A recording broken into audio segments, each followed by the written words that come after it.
ya, Bu Dokter ya. Ya, Pertama perspektif histori, sejarah. iya, iya. Ya, kita tidak bisa menafikan faktanya bahwa sejak dahulu pesantren itu sudah melakukan ya kita sebut saja semacam swasembada pangan. Swasembada. Ya, artinya kiai-kiai dulu bahkan sudah mengajarkan untuk santrinya itu ya paginya itu ke sawah, ke kebun, ke ladang, malamnya baru mengaji. Nah, Nah, Ya, itu sudah sebuah fakta ya, dan uniknya adalah aktivitas ekonomi, bisnis yang mereka lakukan itu bukan murni hanya just economic, bukan ya, hanya sebagai human economic ya, ya baik, baik. atau human economicus gitu ya, bukan hanya mencari mengoptimalkan sumber daya yang terbatas untuk keinginan manusia yang tidak terbatas, bukan itu. Bukan. Tetapi di situ ada basic filosofi yang mendasarinya yaitu spiritual Islam. Spiritual. Spiritual Islam sehingga ketika misalnya seorang santri atau kiai menanam padi misalnya menanam pohon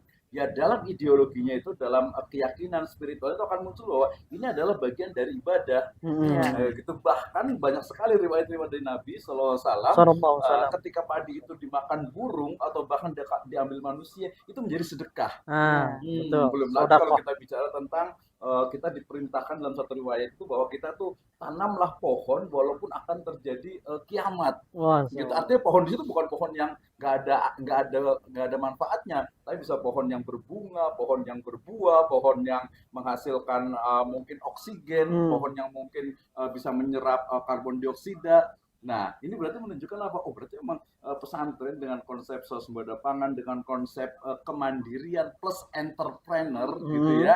Nah, ini justru yang memang secara historis kita bisa gali lagi. Nah, Gitu. menarik, menarik nih, Iya, dokter. Iya. itu perspektif histori. Kemudian perspektif dari sisi misalnya tadi kita mencoba sepertinya Bu Dokter bisa nyambung tuh Iya. antara ekosofi dengan hifdzul bi'ah. ya, Ya, jadi Betul, dalam iya. konsep Islam itu kita tahu bahwa Islam itu tujuannya adalah maqasid syariah.